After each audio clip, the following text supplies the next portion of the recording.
Bom dia, Igreja de Deus. Que a graça e a paz do nosso Senhor Jesus Cristo seja com cada um aqui presente. Que todos nós possamos, em todos os dias da nossa vida, ser o sacrifício vivo que Deus espera que nós sejamos. Irmãos, hoje, nesse texto que foi lido, nós vemos que Jesus, ele já sabia a função que ele tinha para desenvolver aqui na terra. Dá para a gente perceber. Outras passagens, nós também podemos entender, nós podemos ver que o amor de Jesus é verdadeiro. O amor de Jesus é inigualável. E essa semana que é chamada de Semana Santa, hoje nós comemoramos no novo dia, tudo isso é relembrado nesse novo dia, a ressurreição de Jesus Cristo. E ele sabia, desde os seus 12 anos, essa função que ele veio aqui na terra fazer, a consolidação desse amor verdadeiro é hoje observada por grande parte da população do mundo. E eu amo, irmãos, eu amo observar a concretização desse amor. A parte final dessa concretização, eu quero compartilhar com vocês. Hoje nós vamos ver bastante, nós vamos ler bastante passagens. Em Lucas 9:51. Ali está o ponto máximo da concretização desse amor verdadeiro de Jesus em nosso favor. Lucas 9:51 diz o seguinte: aproximando-se o tempo em que seria elevado aos céus, Jesus partiu resolutamente em direção a Jerusalém. Irmãos, Jesus tinha plena consciência do desfecho dessa ida dele a Jerusalém. Jesus tinha plena consciência do que ele ia passar chegando em Jerusalém. Mas ele sabia que era o tempo de voltar ao céu.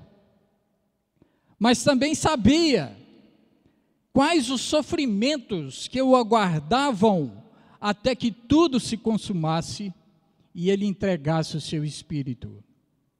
Como nós vemos isso lá em João 19. A vontade de desistir é presente na vida de Jesus. Ele está indo para Jerusalém, ele sabe a função que ele vai desenvolver ali, ele sabe o que ele vai passar, mas a vontade de desistir está junto.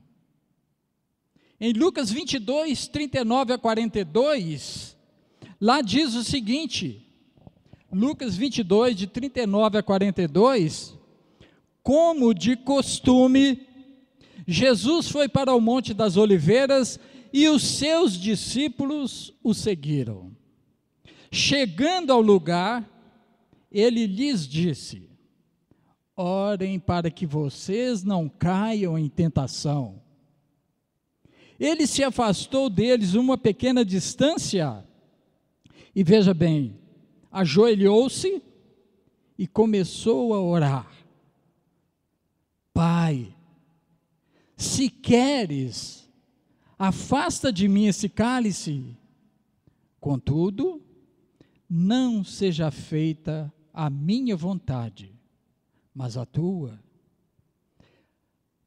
Mesmo naquela angústia, naquela pressão do sacrifício, aquele sacrifício terrível que estava se aproximando, e ele tinha que fazê-lo,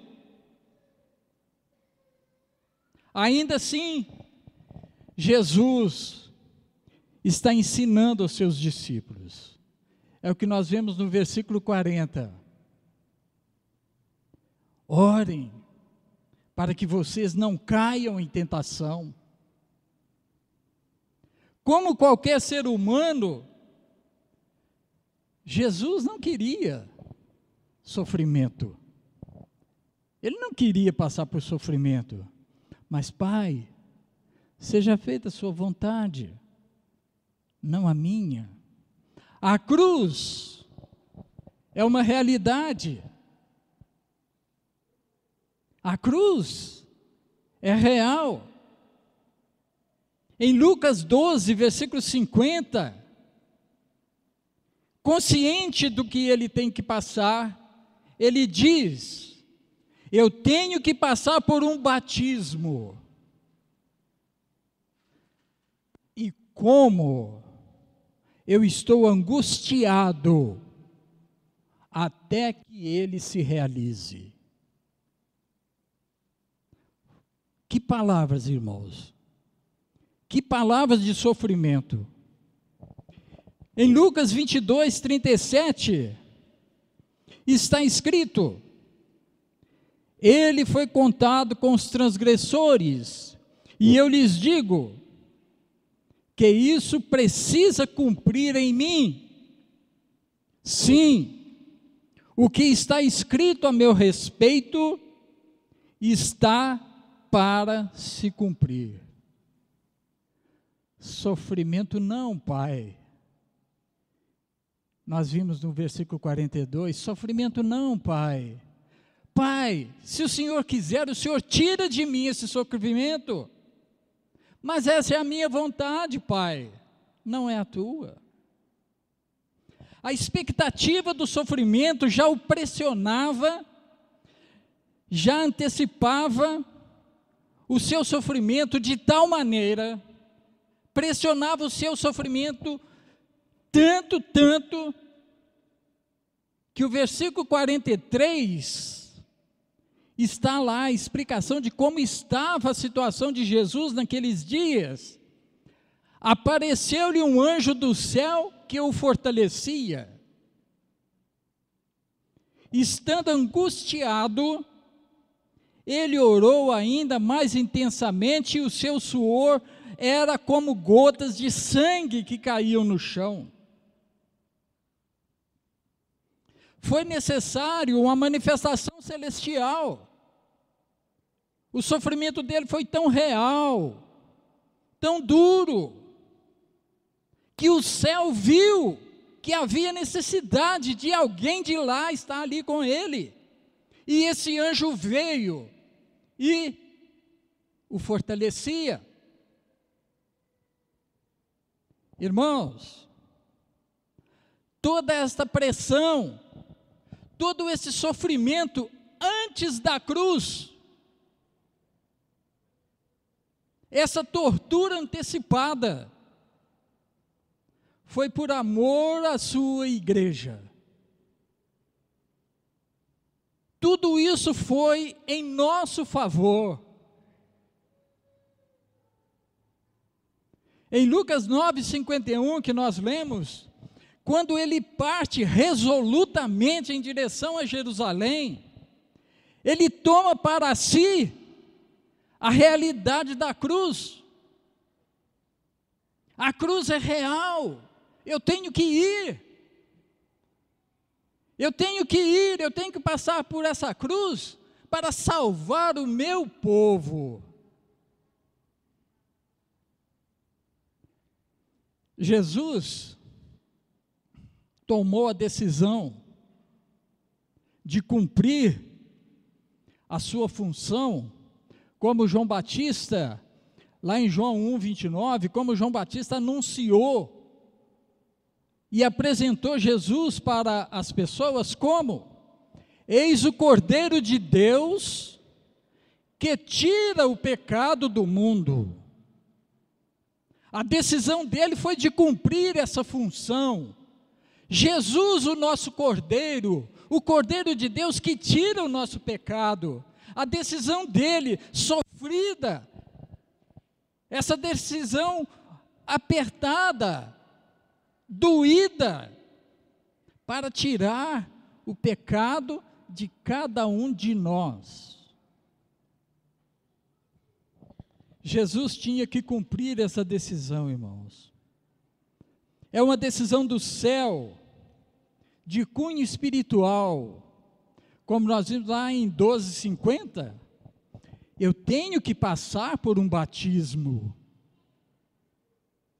Ele tinha que tomar essa decisão celeste de cunho espiritual, mas ele estava num corpo humano.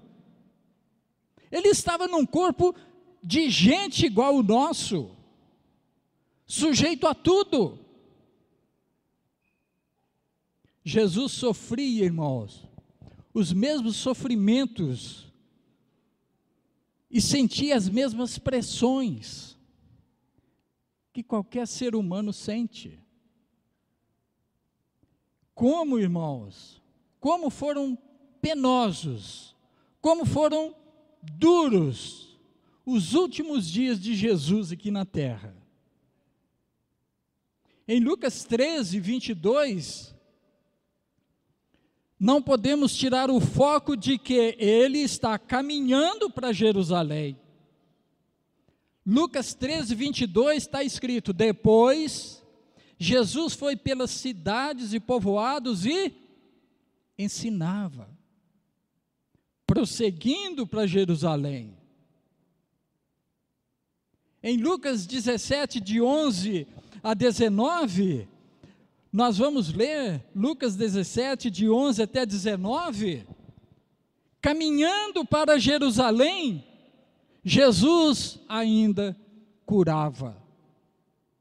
Lucas 17, 11 diz que caminhando a caminho de Jerusalém, Jesus passou pela divisa entre Samaria e Galileia, e ao entrar num povoado, 10 leprosos dirigiram-se a ele, ficaram a certa distância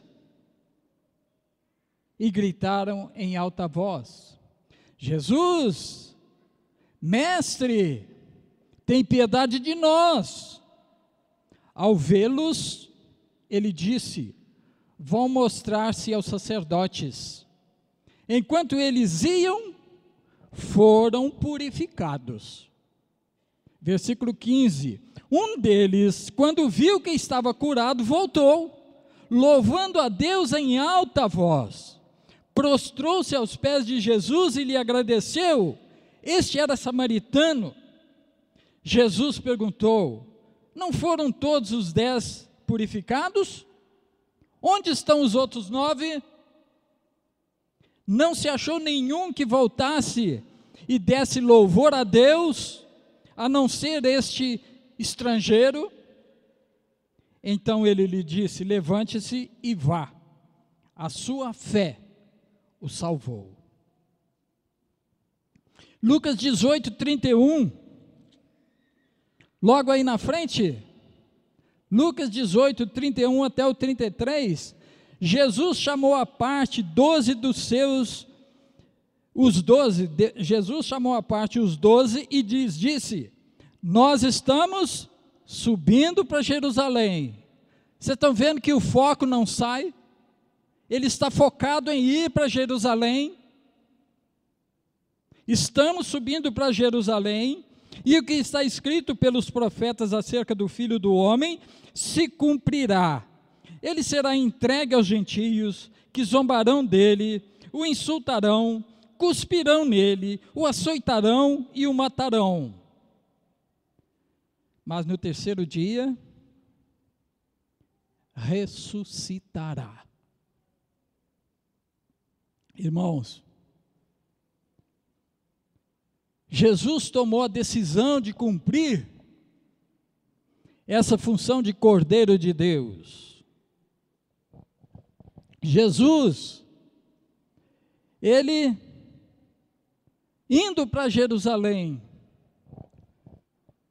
nessa situação, nesse aperto, nessa pressão, nós vemos aqui na sequência, que ele ainda tem que visitar o Zaqueu, ele ainda tem que ficar na casa do Zaqueu.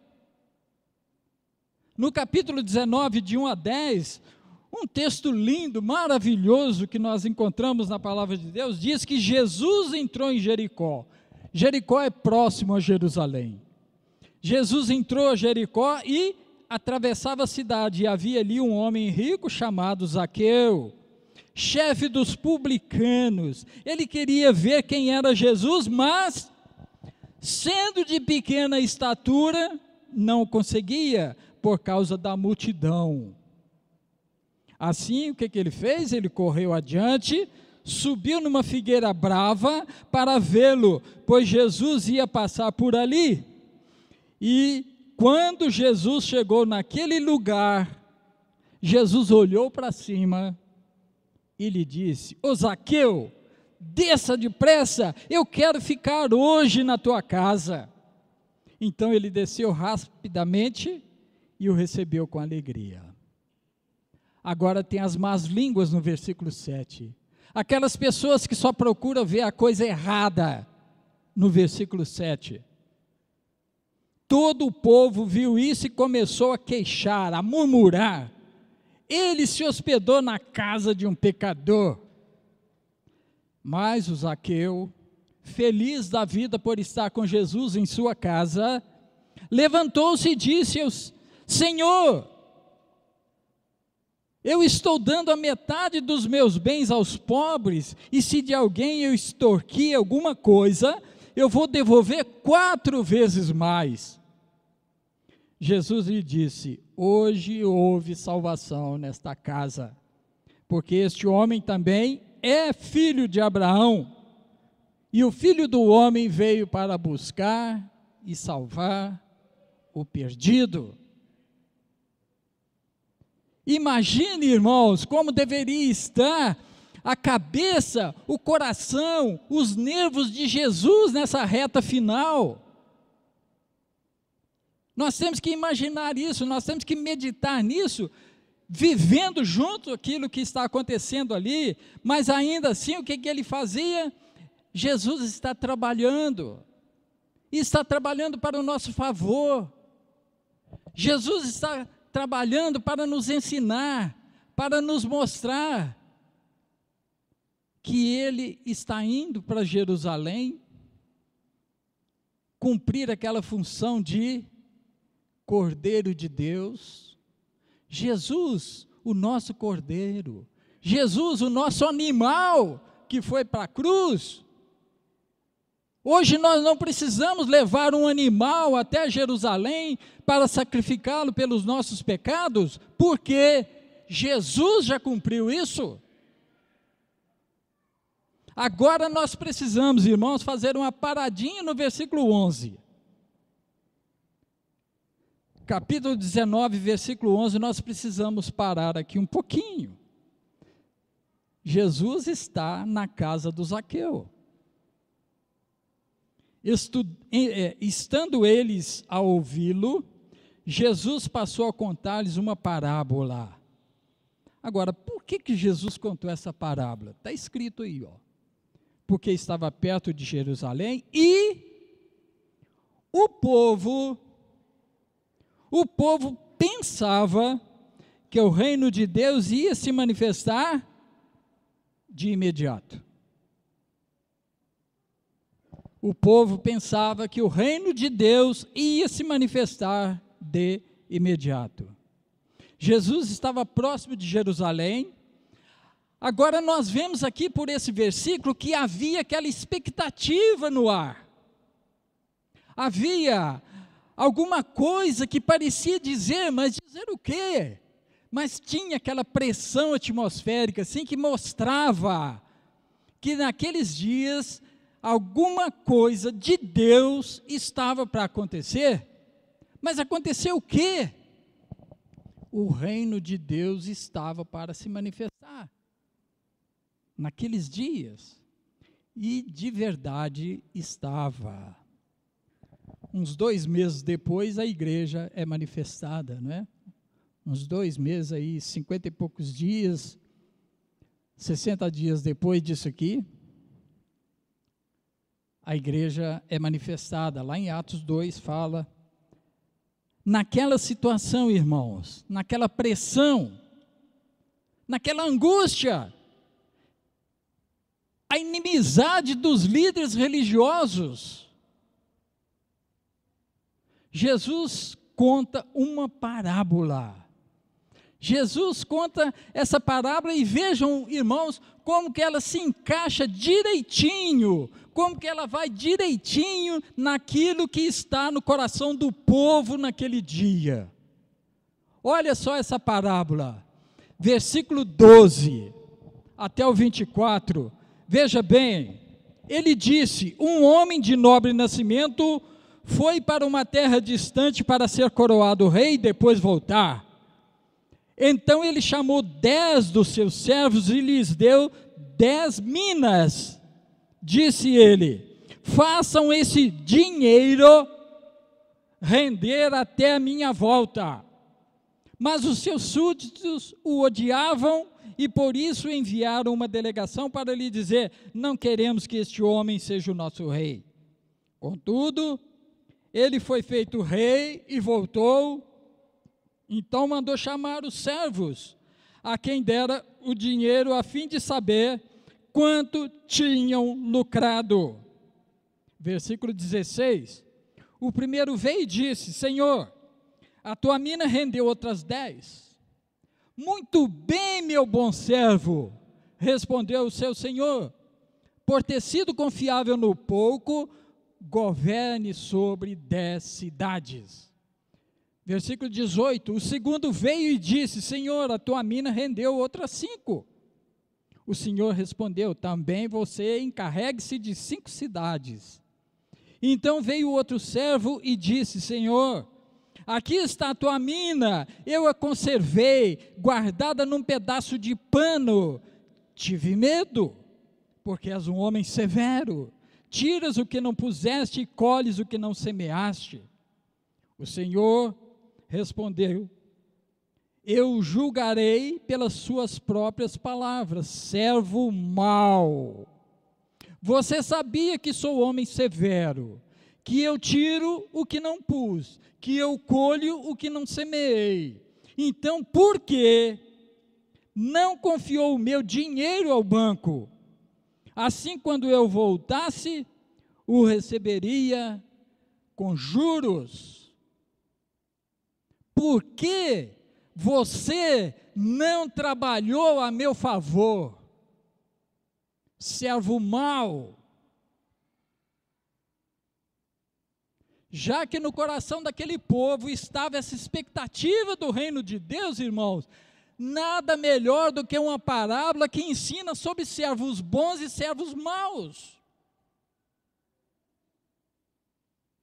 Em meio a tanto desconforto psicológico, desconforto físico, Jesus não perde o foco da sua função, e ele tinha de cumpri-la.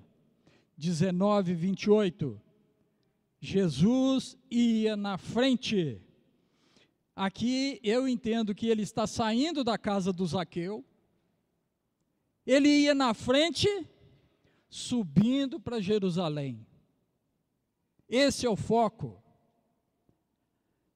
A cruz era preciso, a cruz é necessário, por causa de cada um de nós. Irmãos, agora para fechar essa nossa mensagem, para fechar esse entendimento do amor verdadeiro de Jesus Cristo, versículos 41, versículo do 41 até o 44, veja bem, quando se aproximou de Jerusalém, e viu a cidade, Jesus chorou sobre ela e disse: se você, Jerusalém, compreendesse neste dia, sim, você também, o que traz a paz. Mas agora isso está oculto aos seus olhos. Virão dias em que os seus inimigos construirão trincheiras contra você, a rodearão e a cercarão de todos os lados, também a lançarão por terra, você e os seus filhos. Não deixarão pedra sobre pedra, porque você, Jerusalém, não reconheceu a oportunidade que Deus lhe concedeu. Jesus lamentou sobre o futuro daquela cidade.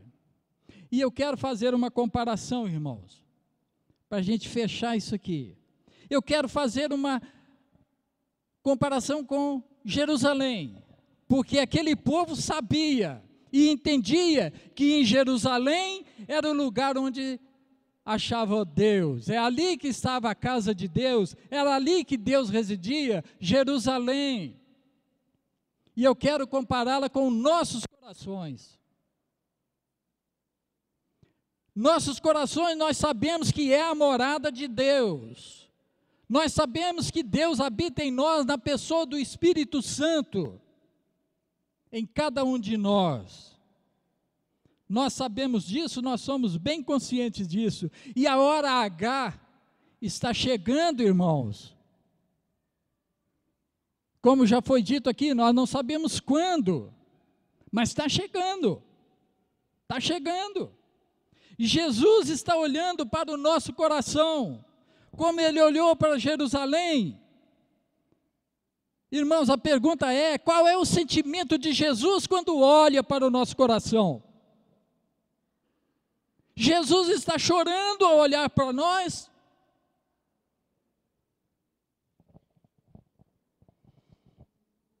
Será que Jesus vai dizer para cada um de nós: muito bem, servo bom e fiel? Ou será que Ele vai dizer a outra frase: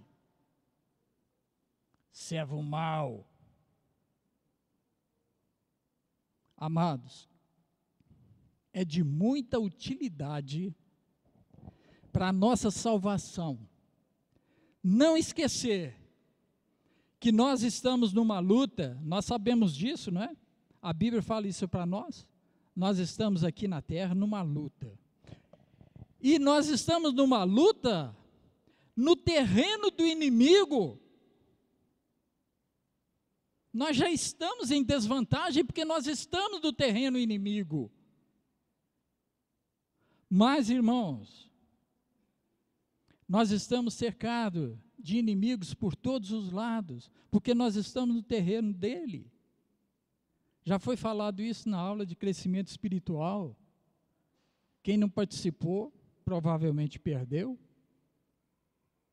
Nós estamos cercados. É necessário que nós estejamos juntos, irmãos. É preciso que nós estejamos na igreja, nas atividades da igreja, em contato permanente, unidos em tudo, porque é assim que nós vamos ser mais que vencedores, no terreno inimigo. Mas tudo depende de como nós aceitamos o que Deus está falando. Porque Deus não nos obriga a nada. Tudo depende do que nós queremos.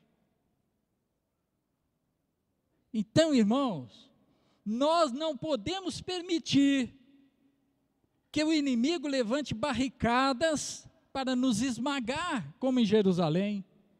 O inimigo não pode armar trincheiras ao nosso redor para nos arrasar, como foi feito em Jerusalém.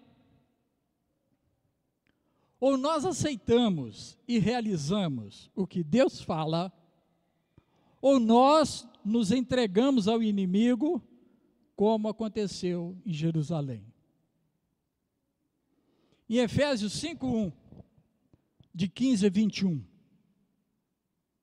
lá depois é um texto conhecido e todos nós precisamos, não é ler uma vez só não, nós precisamos ter esse texto dentro de nós, no nosso dia a dia, na nossa vida, um sacrifício vivo, santo e agradável a Deus, é ter a palavra dele dentro de nós, mas não para falá-la de cor, é para praticá-la com a severidade que deve ser. Em Efésios 5, de 15 a 21, tem uma frase lá que diz o seguinte: os dias são maus. Os dias são maus, irmãos. São. Nós estamos em território inimigo. Nós não vamos ter dia bom. Em se tratando de obedecer a Deus, em se tratando de fazer a vontade de Deus, porque o inimigo está nos circundando. Efésios 6, de 10 a 18, esse texto que é tão falado, tão lido, tão pregado, está ensinando para nós qual é a armadura de Deus. Essa armadura de Deus, temos que estar vestidos nela diariamente. Nós temos, irmãos, que ser assim e aprender com Jesus Cristo, que em todas as suas atividades, Ele só demonstrou um amor verdadeiro por cada um de nós.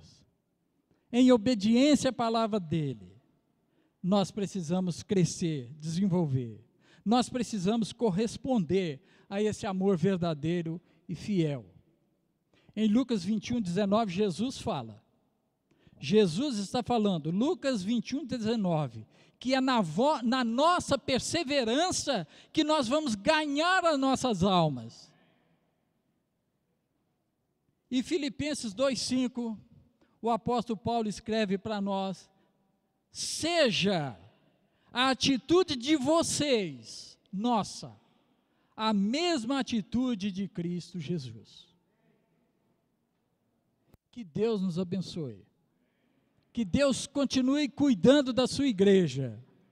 Que Deus continue iluminando e mostrando como que nós precisamos ser fiéis a Ele. O amor dele é verdadeiro. E nós precisamos ter a mesma atitude dele. Ter amor verdadeiro. Amar a Deus acima de tudo e ao próximo. Não existe mandamento maior do que esse. Vocês já viram isso na Bíblia? Deus nos abençoe. Nós vamos cantar. O presbitério vai estar aqui na frente. Se você quiser uma oração, nós estamos aqui para orar para você.